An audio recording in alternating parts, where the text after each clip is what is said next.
ভরসা নেই, তাই ভয়ই কি সম্বল? হঠাৎ বিরোধীরা এই প্রশ্ন তুলতে শুরু করেছে। তার কারণ তৃণমূল নেতার এক ফরমান, যেখানে ভাঙড়ে রাজ্জাক খুনের প্রতিবাদ মিছিলে পুরস্কারের প্রলোভন যেমন আছে, শাস্তির জুজুও আছে।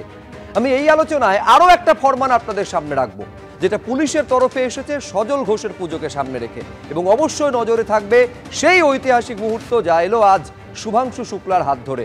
শুধু ভারত নয়, সারা বিশ্ব তাকিয়ে থাকলো সেই গৌরবের মুহূর্তের দিকে। কিন্তু শুরুতে আজকের গুরুত্বপূর্ণ বিষয়, ভিড়ে পুরস্কার, ছবি না পাঠালে শাস্তি, তৃণমূল নেতার ফরমানে বিতর্ক।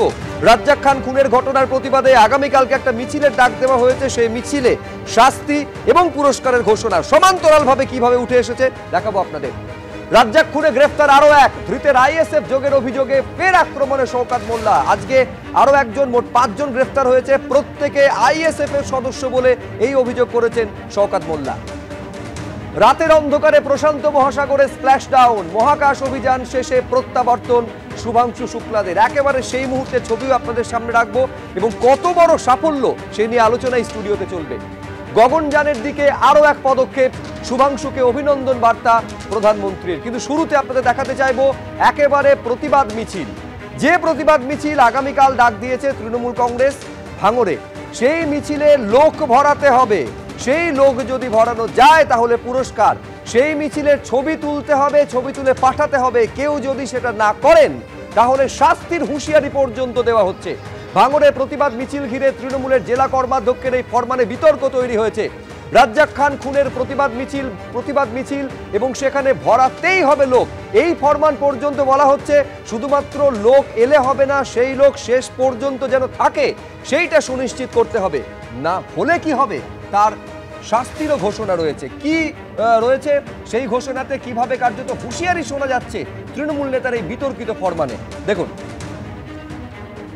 প্রত্যেক বুথে কালকে 100, 150, 200 যার যেরকম ক্ষমতা আছে, ক্যাপাসিটি আছে, লাস্ট পর্যন্ত থাকতে হবে। কাল আমরা রাজ্জাকের জন্য 15-16টা বুথ আছে, এই 15-16টা বুথ এরা দায়িত্ব নিয়ে বের করবে। তাদের আমি আলাদা করে প্রাইজ দেবো। যে বুথ সবচেয়ে বেশি লোক বের করবে, ভিজে হোক আর মানে গা ভিজে হোক আর না ভিজে হোক, এই অবস্থায় বুথের লোক এক জায়গায় বের করে ছবি তুলে তারপর তোমরা রাস্তায় নামবে, এবং শেষ পর্যন্ত লোকগুলো থাকার দায়িত্ব সেই নেতা। প্রত্যেকে কিন্তু ছবি দেবে, যে বুথ ছবি দেবে না সেই বুথ কিন্তু আগামী যে মাল আসবে সেই মাল থেকে তারা বঞ্চিত হবে।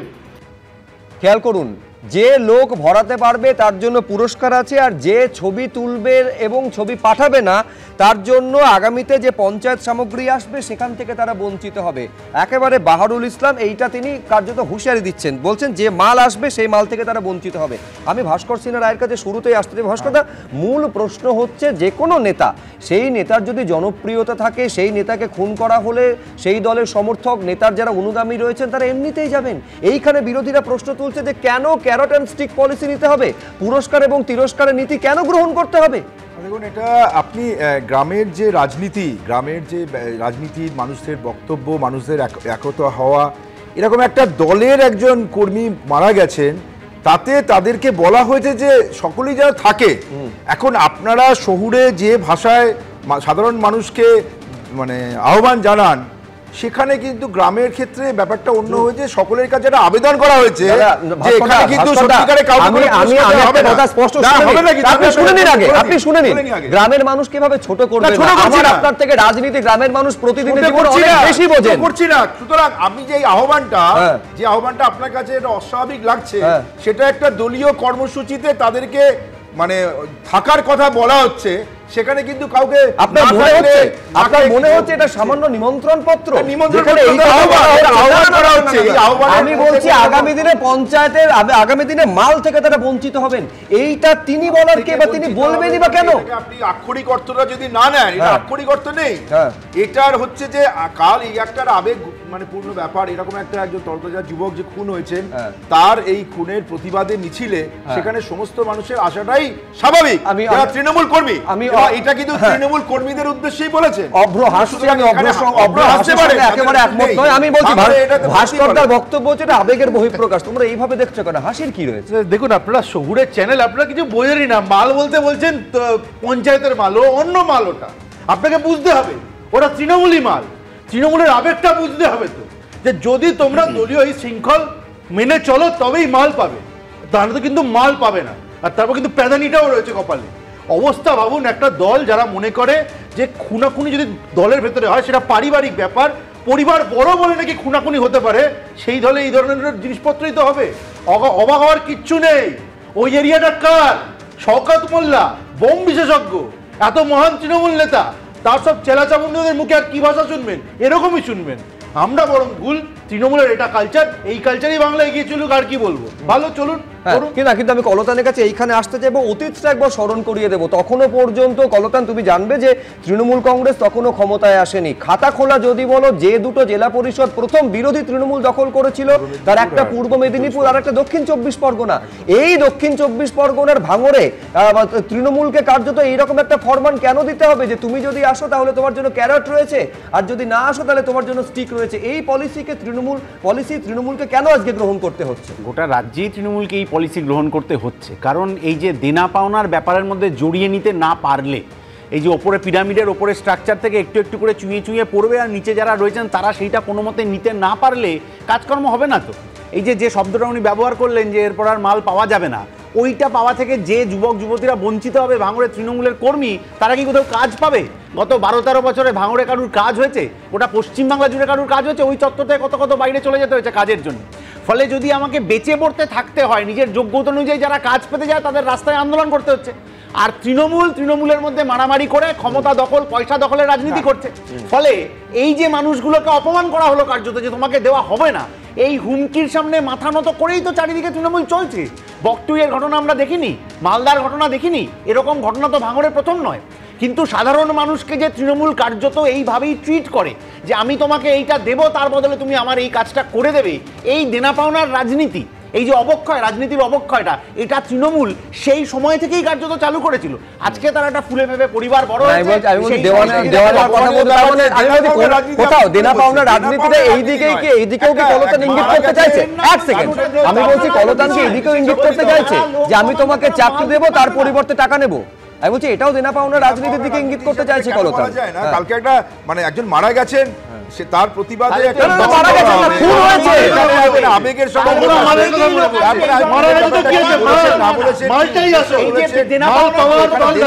রাজনীতি বলা যাবে না। কোনো স্বাভাবিক মৃত্যু রেজ্জাক খানের হয়নি, তাকে একেবারে পরপর অন্তত 5 রাউন্ড গুলি করা হয়েছে, তারপর তাকে চপার দিয়ে কোপানো হয়েছে মৃত্যু নিশ্চিত করার জন্য। এবং যাদের বিরুদ্ধে অভিযোগ, মাস্টার মাইন্ড যে মোফাজ্জেল, যার বিরুদ্ধে অভিযোগ মোফাজ্জেল মোল্লা, সে বর্তমানে তৃণমূল কংগ্রেসের নেতা, যদিও নেতা বলে তাকে মানতে অস্বীকার করছেন শওকত মোল্লা। পাশাপাশি আজহারউদ্দিন মোল্লা, সেও তৃণমূল কংগ্রেসের সঙ্গে যুক্ত। এই অভিযোগগুলো পরপর সামনে আসছে, যদিও সবটার সঙ্গে আইএসএফ জড়িত বলে পাল্টা কার্যত দায় এড়ানোর চেষ্টা করেছেন ক্যানিং পূর্বের তৃণমূল বিধায়ক। আমি পরপর আপনাদের সামনে রাখবো। এই যে 5 জনকে এখনো পর্যন্ত গ্রেফতার করা হয়েছে, তা নিয়ে ভাঙড়ের তৃণমূলের পর্যবেক্ষক কি বলছেন, এবং যে আইএসএফ এর দিকে তীর, সেই আইএসএফ এর তরফেই বা কি বলা হচ্ছে, পরপর দেখুন। মোফাজ্জেল যেমন একজন তৃণমূল কংগ্রেসের কর্মী, সেই সঙ্গে সঙ্গে আজহার আইএসএফ এ নির্বাচিত পঞ্চায়েত আমাদের দলে এসেছিল। রফিকুল খান একজন সক্রিয় তৃণমূল, এই সক্রিয় আইএসএফ এর কর্মী। রাজু যে গুলিটা করেছে শুনছি আমরা খবর, রাজু একজন সক্রিয় আইএসএফ এর কর্মী। তাহলে এরা খুব পরিকল্পিতভাবে, এর অত্যন্ত প্রি প্ল্যানিং আছে, এর অনেক বড় মাথা আছে। আইএসএফ এর বড় মাথার কাজ এটা পরিকল্পিতভাবে এদের আমাদের দলে ঢুকিয়ে দেওয়া, এবং তারপরে আমাদের 2-1জনকে সঙ্গে করে, আমাদের দলের 2-1জন কর্মীকে সঙ্গে করে নিয়ে এই রাজ্জাককে খুন করা, এটা অত্যন্ত প্রি প্ল্যানিং ছিল বলে আমার অন্তত মনে হচ্ছে। মাটির ভিতরে যে থাক, সে তৃণমূল হোক, সিপিএম হোক, কংগ্রেস হোক, বিজেপি হোক, আইএসএফ হোক, যেই হোক না কেন, তাদেরকে খুঁজে বের করা এবং তাদেরকে দৃষ্টান্তমূলক শাস্তির ব্যবস্থা করা, এটাই হচ্ছে আমাদের মূল লক্ষ্য। ভাঙড় জুড়ে চিরুনি তল্লাশি হোক। চিরুনি তল্লাশি কি কারণে? একদম অস্ত্র উদ্ধার, যদি অস্ত্র যেখানেই থাক, গোটা ভাঙড় জুড়ে একটা সুতো থাকলে সেটাকে উদ্ধার করতে হবে, এটা আমার মূল দাবি। আমি বলবো, যদি তৃণমূল কংগ্রেসের কর্মীদের বাড়িতে গুলি থাকে, বন্দুক থাকে, তাদেরকে আগে অ্যারেস্ট করা হোক। এইটাকে তৃণমূলের পক্ষ থেকে চালিয়ে দেওয়ার চেষ্টা হচ্ছে যে এ নাকি আইএসএফ এর একনিষ্ঠ কর্মী বা সমর্থক বা নেতা, এই নাকি মাস্টার মাইন্ড। জানতে যেটা পারছি যে কোনোদিন দূর দূরান্তে আইএসএফ এর সঙ্গে তার কোনো সম্পর্ক নেই, সে কোনোদিন আইএসএফ এর মিটিং মিছিলেও যায়নি, আইএসএফ কে ভোটও দেয় না, আইএসএফ এর কোনো প্রোগ্রামে অংশগ্রহণও করে না। তৃণমূলের মিটিং মিছিল এবং তৃণমূলের নেতাদের সঙ্গে ওঠা বসা।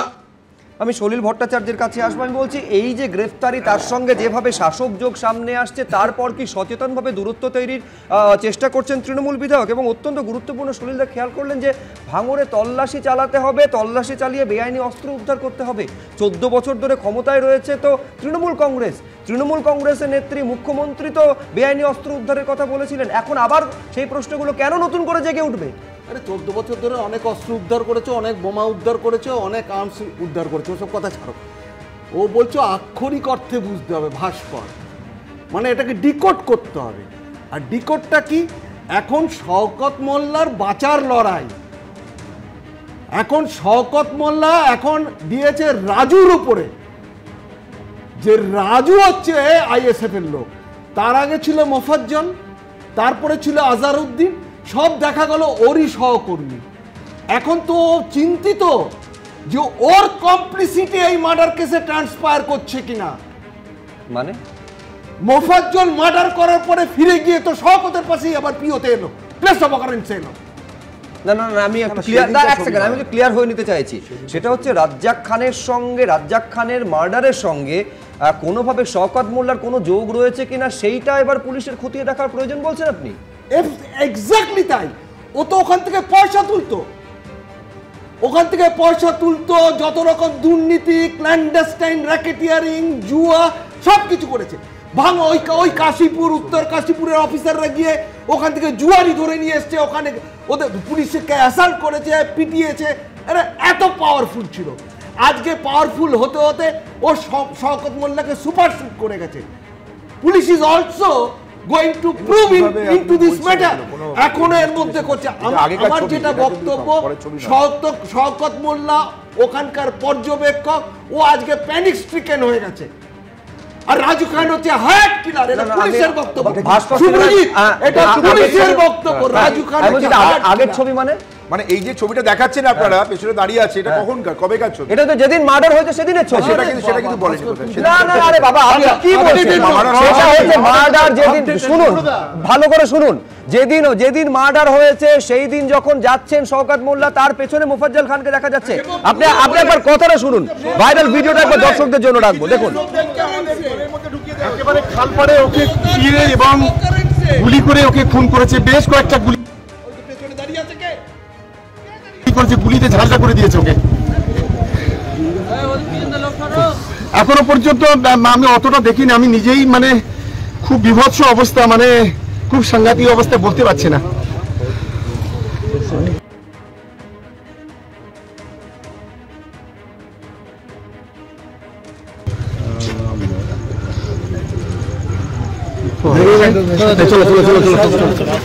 চলে গাড়িগুলো কোথায়? সামনে গাড়ি।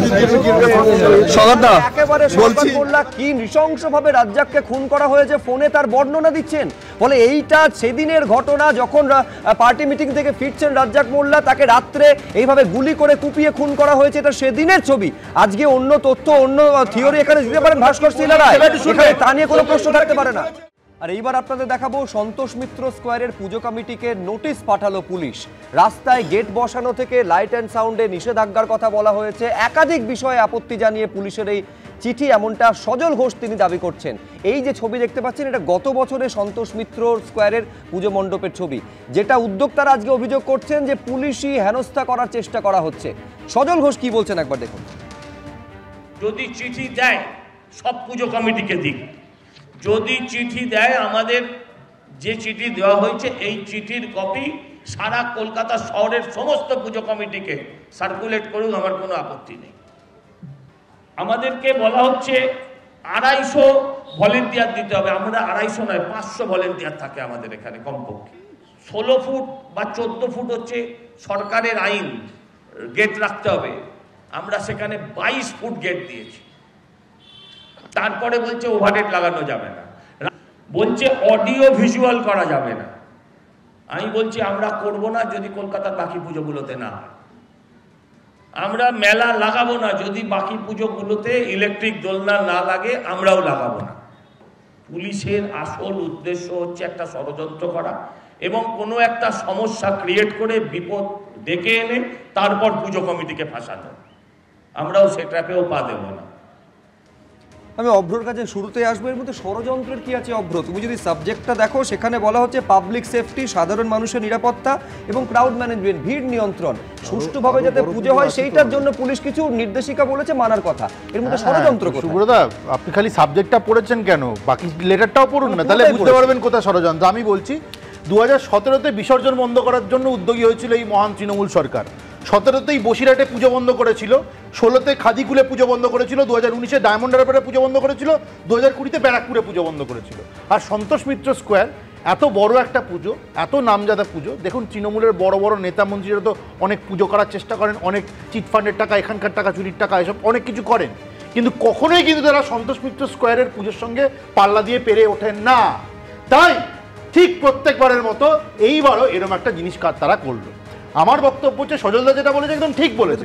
যদি ক্রাউড ম্যানেজমেন্ট নিয়ে এতটা চিন্তিত সম্পর্কিত বিষয় নয় অব্র, একদম পুজোর সঙ্গেই বিষয়। যদি ক্রাউড ম্যানেজমেন্ট নিয়ে চিন্তিত হয় তাহলে বাকি পুজোগুলোতে এই সেম নোটিশ দিক।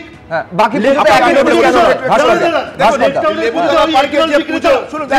সেখানে অপরিসর কম, প্রচুর পরিমাণে মানুষের জনসমাগম হয়, সেখানে আজকে পুলিশের পক্ষ থেকে কোনো দুর্ঘটনা ঘটলে পুলিশ রেসপন্সিবল থাকে।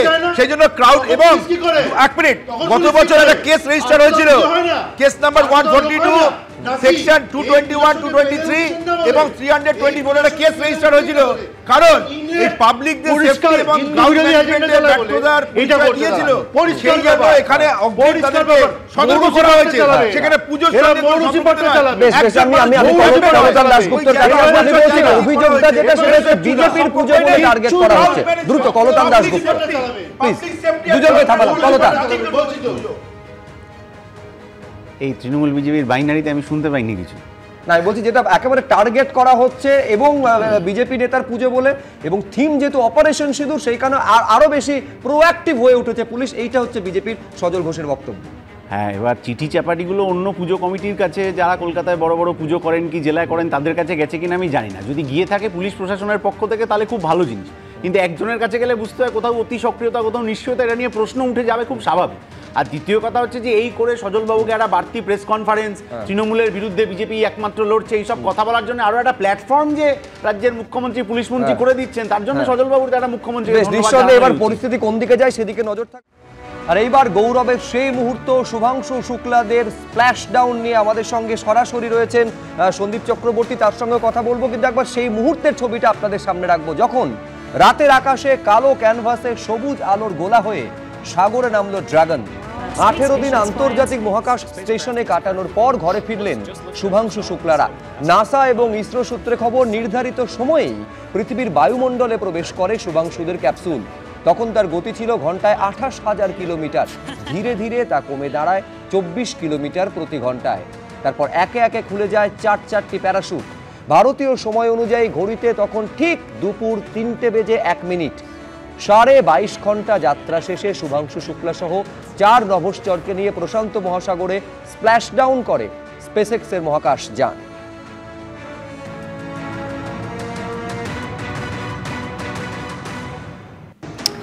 And we've got our pilot Shubhanshu Shukla as our second crew member exiting the spacecraft. And some big smiles, as you said. India reached a major milestone for the nation's space exploration goals. AX-4 pilot Shubhanshu Shukla became the first astronaut to fly from the country's newly established astronaut corps.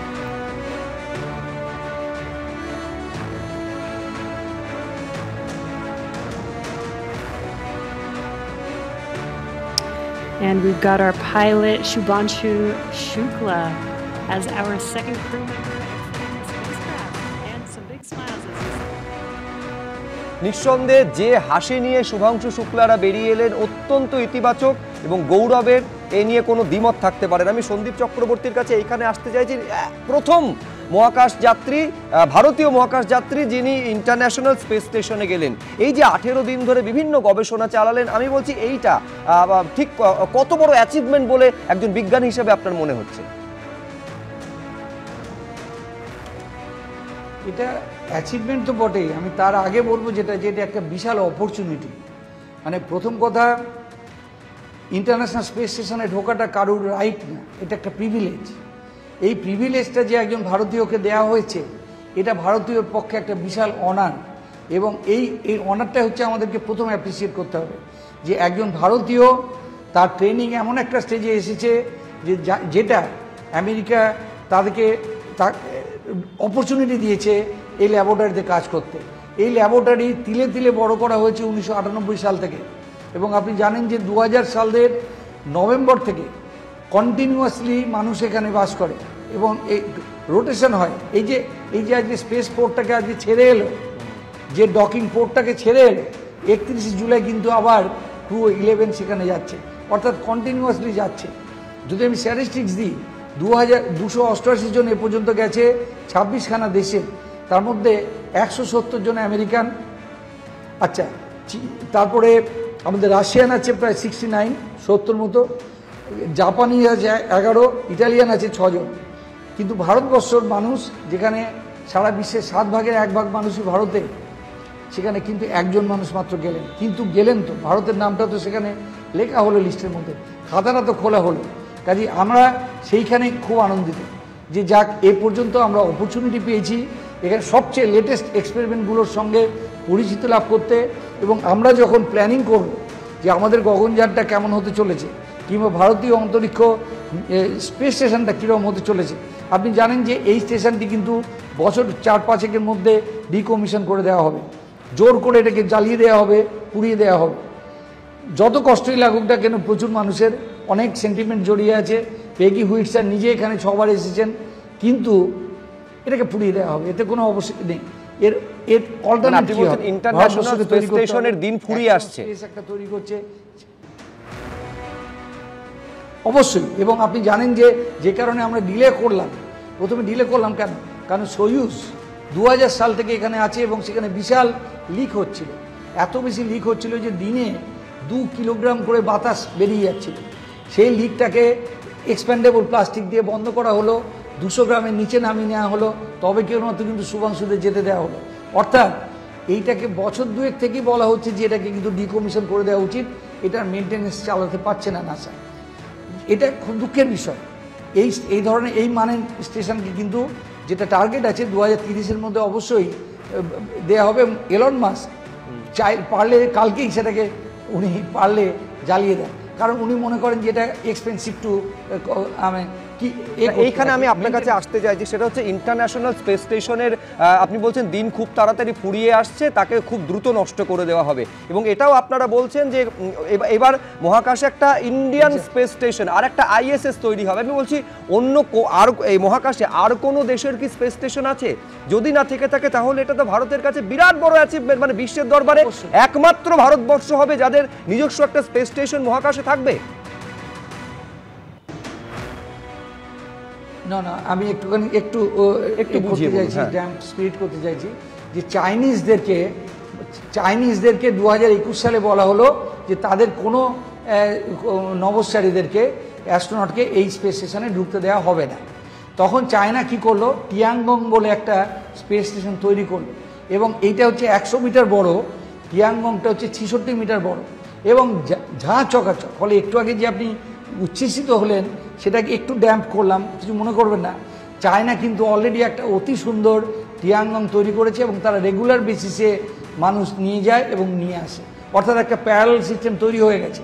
Axiom Space, যেটা একটা commercialisation of the human adventure to space, এটা তার 4 নম্বর flight.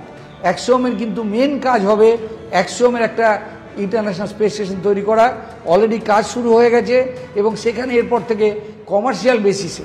আপনাকে মনে রাখতে হবে যে শুধু ভারতীয় না, আমাদের স্লাউস উজনাস্কি এবং টিবোর কাপুর, এরা কিন্তু সবাই এইভাবেই প্রাইভেটে প্রায় 550 কোটি টাকা করে নিয়ে এক্সিওমকে দিয়েছে। পেগি উইটসন নিজে একজন director of the action space human এর জন্য, এবং উনি কিন্তু বেসিক্যালি চাইছেন যে এরপরে প্রাইভেট অ্যাস্ট্রোনটকে তৈরি করা।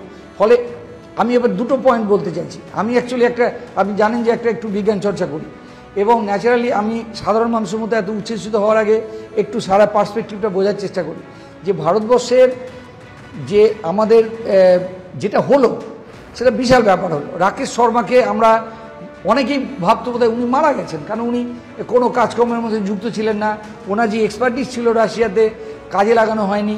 এমনকি আমি যখন আমরা উদ্বোধন করালাম আমাদের মিউজিয়াম 2 বছর আগে, তখনও মানুষ আমাদের বলেছে উনি কি এখন বেঁচে আছেন। মানেটা তারা কি বলুন তো, যে উনি যে এক্সপিরিয়েন্সটা নিয়ে এসেছিলেন ভারতবর্ষ সেটা কাজে লাগাতে পারেনি। অর্থাৎ ভারতবর্ষের স্পেসের যে এটা, সেই সময়তে আমাদের লঞ্চিং স্টেশন ছিল না, SLV রকেট ছিল, আমরা নিজের পেসে এগিয়ে গেছি। তার জন্য আমাদের কিন্তু কোনো অ্যাক্সিলারেটেড পেস হয়নি। 1993 সালে আমাদের প্রথম লঞ্চিং প্যাড হলো, যেখান থেকে আমরা PSLV রকেট ছাড়লাম। 2004-এ আমরা অলরেডি GSLV বানানোর চেষ্টা করছি, কেননা আমাদের উপর স্যাংশন দেওয়া হয়েছে, GSLV রকেট আমরা আর কিনতে পারবো না রাশিয়া থেকে ইঞ্জিন। এবার GSLV বানাতে সক্ষম হয়েছি, কিন্তু তাও আমরা 4000 কিলোগ্রামের জিনিস নিয়ে কিন্তু এর বেশি নিয়ে কিন্তু আমরা মহাকাশে যেতে পারি না। অথচ চীন 4 দিনে করে যাচ্ছে চাঁদে, আমাদের কিন্তু এখনও 40 দিন লাগছে। ফলে বাকি সমস্ত ঠিক আছে, আমরা খুব গর্বিত আপ্লুত, কিন্তু আমি যদি স্কেলে ফেলি যে আমেরিকা কোথায় এবং তারও উপরে এলন মাস্ক কোথায় আছে প্রাইভেট, ইসা কোথায়, চায়না কোথায়, ভারত কোথায়, আমি খুব গর্বিত না। কিন্তু তার কারণ ভারত অলরেডি চাঁদে পাঠিয়েছে, খুব গর্বের বিষয়। চাঁদে প্রথম জল আবিষ্কার করেছে, ভীষণ গর্বের বিষয়। চাঁদের আগে গিয়ে মঙ্গল থেকে মঙ্গলের চারিদিকে ঘুরেছে পৃথিবীর, মানে চায়নার আগে গিয়ে, চায়নার আগেও কিন্তু ভারত মঙ্গল গ্রহে ঘুরে এসেছে, এবং প্রথম চান্সেই কিন্তু মঙ্গলের অরবিটে ঘোরাতে পেরেছে, খুব গর্বের বিষয়। কিন্তু যখন আমি চিন্তা করি যে ক্রুড মিশন, যে মিশনে মানুষ আছে, সেই মিশনে ভারত কেন এত পিছিয়ে আছে, যে হাঙ্গেরির মানুষদের সঙ্গে, যাদের স্পেসের প্রজেক্ট, স্পেসের যে ডিপার্টমেন্ট আমাদের তুলনায় অনেক ছোট। একেবারে আমি গর্বের দিকটা ধরতে চাইবো এই কারণে, আজকে যখন শুভাংশু শুক্লারা বেরিয়ে আসছে, নিঃসন্দেহে গর্ব, ভারতবাসী হিসেবে গর্বের বিষয়। তার কারণ প্রথম ভারতীয় মহাকাশচারী যিনি ইন্টারন্যাশনাল স্পেস স্টেশন থেকে তিনি ফিরলেন। স্বাভাবিকভাবে ভারতবাসী হিসেবে তো আমরা গর্বিত বটেই, সব থেকে বেশি আনন্দিত যিনি হয়েছে নিঃসন্দেহে তিনি হচ্ছেন এই শুভাংশু শুক্লার মা বাবা। আবেগপ্রবণ হয়ে পড়েছিলেন তারা সেই মুহূর্তটা যখন তারা চাক্ষুষ করছেন। একবার দেখুন সেই সময়ের ছবি। जो है बेटा वापस चला आया, तो ये भावुक पल है भाई उसका, जो है सर बहुत अच्छी रही यात्रा, अच्छी रही जैसा कि हाँ बात होती थी और मंत्री से बात कर लेता है, थोड़ा हल्का लगता है। यही पल तो था जिसके लिए जी रहे थे। नहीं बिल्कुल, उसका मिशन पूरा हुआ। ईश्वर को बहुत बहुत धन्यवाद और सभी देशवासियों का आभार। साक्षात रूप से मिलने के लिए नहीं, बहुत भव्य स्वागत करेंगे हम लोग, जो है बिल्कुल एंजॉय करेंगे, पार्टी करेंगे, पूरा बैंड बाजे के साथ स्वागत करेंगे, जो कुछ होगा बहुत अच्छे तरह स्वागत करेंगे। সফল অবতরণের জন্য শুভাংশু শুক্লাকে অভিনন্দন জানিয়েছেন প্রধানমন্ত্রী নরেন্দ্র মোদী। এই অভিনন্দন বা শুভেচ্ছা বার্তায় প্রধানমন্ত্রী লিখছেন, মহাকাশে ঐতিহাসিক মিশন থেকে ফিরলেন গ্রুপ ক্যাপ্টেন শুভাংশু। আন্তর্জাতিক মহাকাশ স্টেশনে প্রথম ভারতীয় মহাকাশচারী। কোটি কোটি মানুষকে অনুপ্রাণিত করেছেন শুভাংশু।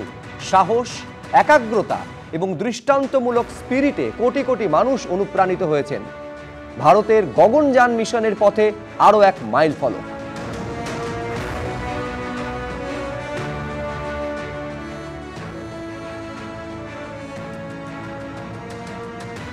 এবার শুভাংশু শুক্লারা যখন সফলভাবে প্রশান্ত মহাসাগরের উপরে স্প্ল্যাশ ডাউন করছেন, তখন তা নিয়ে, এই সাফল্য নিয়ে বিআইটিএম এর অধিকর্তা কি বলছেন একবার দেখুন। বেশ কয়েক বছর আগে আমার মনে আছে, আমি একবার আইআইটি বম্বেতে একটি লেকচার শুনতে গিয়েছিলাম। সেখানে এক প্রফেসর বলেছিলেন যে আমাদের এই যে যত স্টুডেন্ট আমাদের সঙ্গে একত্রিত হন, আমাদের এক্সিবিশন দেখতে আসেন বা আমাদের সেন্টারে আসেন, তাদের মধ্যে কে কোন কেরিয়ার পাথে যাবে, কেরিয়ার গোলে যাবে, সেটা আমরা জানি না। কিন্তু এদের সবারই কাছে যদি সমস্ত কেরিয়ার অপশানগুলো আমরা নিয়ে যেতে পারি, তাহলে হয়তো দেখা যাবে তাদের মধ্যে থেকে 2-1 শুভাংশু শুক্লা হয়তো আবার বেরিয়ে আসবেন। কাজেই কে কোন কেরিয়ার পাথটা অপ্ট করবে সেটাতে কনসেন্ট্রেট না করে সবাইকে সমস্ত অপরচুনিটি দেওয়ার কথা এবং দেওয়া উচিত আমার মনে হয়। এবং সেই ব্যাপারটাকেই আমরা আরও বড়োভাবে দেখানোর জন্যে এই যে শুভাংশু শুক্লা ফিরলেন এই ব্যাপারটাকে উদযাপন করছি এবং এই ব্যাপারটাকে কেন্দ্র করে নানাবিধ এডুকেশনাল প্রোগ্রাম অ্যারেঞ্জ করা হয়েছে যাতে স্টুডেন্টদেরকে হোল হার্টেডলি পার্টিসিপেট করার জন্য আমরা আমন্ত্রণ করছি, তাদেরকে ইনভাইট করছি সমস্ত স্কুলকে এবং তারা পার্টিসিপেটও করছে। এটা দেখে আমাদের খুব ভালো লাগছে। সন্দীপবাবু, এইটা কিন্তু অত্যন্ত পজিটিভ দিক। আমরাও সরাসরি দেখাচ্ছিলাম যে প্রচুর স্কুল পড়ুয়া শুভাংশু শুক্লা যখন সফলভাবে স্প্ল্যাশ ডাউন করছেন, প্রচুর স্কুল পড়ুয়া অত্যন্ত উৎসাহিত হচ্ছেন, উৎফুল্ল হচ্ছেন। আমি বলছি এইটা যেটা বিআইটিএমের ডিরেক্টরও বলছিলেন যে আগামী দিনে অ্যাস্ট্রোনট হওয়াটার যে ইচ্ছে সেইটা পড়ুয়াদের মধ্যে কতটা সঞ্চারিত করতে পারছেন শুভাংশু শুক্লা। এবং দ্বিতীয়ত হচ্ছে প্রধানমন্ত্রী বলছেন গগনযানের দিকে আরও এক কদম এগিয়ে যাওয়া হলো, মানে এইটা কত বড় একটা ওপেনিং বলে আপনি মনে করছেন? আমি দুটো সেন্টেন্সের সঙ্গে একদম সর্বতভাবে 100% একমত। এবং আপনাকে যেটা বলছি যে ভারতবর্ষের আজকে যেটা প্রাইম মিনিস্টার অধিকাংশ সময়তে বিভিন্ন দেশে গিয়েও বলেন যে ভারতের সবচেয়ে বড় অ্যাসেট হলো এর ইউথ পাওয়ার। এই যে যারা যে পপুলেশন তাদের এই যে বয়স 40-এর থেকে কম, ভারতবর্ষের এই অ্যাসেটটা হচ্ছে সবচেয়ে বেশি। এবং এই অ্যাসেটের মানুষ রাকেশ শর্মাকে কিন্তু দেখেনি। তারা যখন চোখ খুললো, তাদের যখন ইন্টারনেটের যুগ এলো, তারা প্রথম মানুষকে যখন দেখলো মহাকাশে গেছে সে হলো শুভাংশু শুক্লা। ফলে এন্টায়ার ইন্ডিয়ার যারা ইউথ তাদের কাছে শুভাংশু শুক্লা সারা জীবনের মতো একটা রোল মডেল হয়ে হিসেবে থাকলেন। এবং তারা এটা এতখানি ইম্পর্টেন্ট বিষয় তাদের কাছে যে তারা এক্স্যাক্টলি জানেন যে কোনখানে বসে ওনারা ওয়াচ করেছেন শুভাংশু শুক্লাকে স্প্ল্যাশ ডাউন করতে। এটা এত বড় একটা হিস্টোরিক ইভেন্ট। আমি তাতে একদম কিন্তু আমি তার এগেনস্টে কোনো কথা বলবো না, এটা একদম সত্যিকারের কেস। এবং এটাও সত্যি কথা যে গগনযানের জন্য যেটা খুব স্লোলি এগোচ্ছিল, আমি বলছিলাম যে গগনযান খুব স্লো এগোচ্ছিল কেন, 2021 সালে কিন্তু শুভাংশু শুক্লারা অলরেডি রাশিয়াতে ট্রেনিংয়ের জন্য চলে গিয়েছিলেন স্টার সিটিতে গাগারিন সেন্টারে। 21, 22, 23 কাজ এগোচ্ছিল। আমাদের রাকেশ শর্মা কিন্তু ওনাদেরকে অ্যাস্ট্রোনট ট্রেনিং ফেসিলিটি যেটা উটিতে করা হয়েছে সেখানে ট্রেনিংও দিচ্ছিলেন, কিন্তু কাজটা এগোচ্ছিল না, গতি পাচ্ছিল না। গতি পাচ্ছিল না কেন? দুটো কারণে। একটা হচ্ছে আমরা কিন্তু এখনও আনডকিং করে ফিরতে পারিনি, আমাদের কোনো স্পেস স্টেশনই এখনও বাইরে থেকে গিয়ে ফিরে আসেনি। আমরা চাঁদে ল্যান্ড করেছি, পৃথিবীতে ল্যান্ড করিনি। ফলে প্রযুক্তি কিন্তু আমাদের এখন পর্যন্ত এগোয়নি সেইখানে। এখন প্রশ্ন আসছে যে বিজ্ঞান এগিয়ে গেছে, আমরা খুব দামি দামি এক্সপেরিমেন্ট করছি, যে 7খানে এক্সপেরিমেন্ট করছি খুবই উন্নত স্তরে, কিন্তু প্রযুক্তি যদি না এগিয়ে থাকে তাহলে আমরা কিন্তু গগনযান তৈরিটা আরও পিছিয়ে যাবে। এবং যদি বেশি পিছিয়ে যায় তখন আবার শুভাংশু শুক্লা অনেকটা ইরেলেভেন্ট হয়ে যাবে, যেমন করে রাকেশ শর্মা খানিকটাকে আমরা অত বেশি। এক্সপেরিমেন্টের কথা সন্দীপ চক্রবর্তী বলছেন, এখন এক্সপেরিমেন্ট এই যে 18 দিন ধরে তারা থাকলেন, বিভিন্ন গবেষণা চালালেন, ঠিক কোন কোন ধরনের এক্সপেরিমেন্ট তারা করলেন এবং মহাকাশ গবেষণায় আমরা কতটা এগোলাম। আমি ডক্টর দেবীপ্রসাদ দুয়ারির কাছে এইখানে আসবো। ডক্টর দুয়ারি, সুনিতা উইলিয়ামসরা যে প্রায় 8 দিনের জন্য গিয়ে প্রায় 9 মাস মহাশূন্যে তারা ছিলেন, শোনা যায় নাকি তারা লেটুস কিভাবে সেখানে কাজ করে, মহাশূন্যে যেখানে অক্সিজেন নেই সেখানে কিভাবে সবজি চাষ করা যায় সেইটা নিয়ে তারা গবেষণা নাকি করেছিলেন।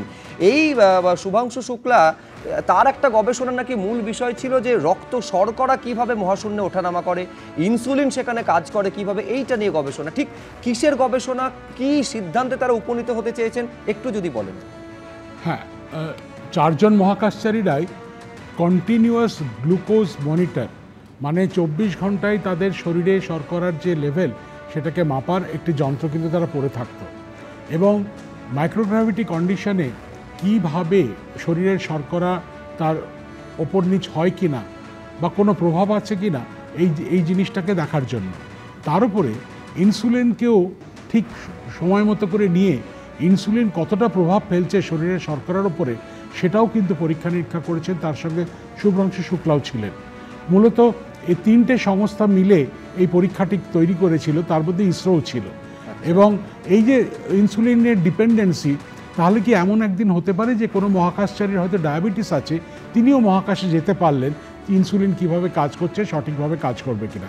এমনকি পৃথিবীতেও যাদের রক্ত শর্করা আছে, ব্লাড সুগার আছে, তাদেরকেও ইনসুলিন কিভাবে কি পদ্ধতিতে দিলে তারা সঠিকভাবে বা সুষ্ঠুভাবে তারা বেঁচে থাকতে পারবেন বা রক্তের শর্করার ঠিক সরবরাহ হবে এই জিনিসটাকেও কিন্তু জানা যাবে এই পরীক্ষার মাধ্যমে।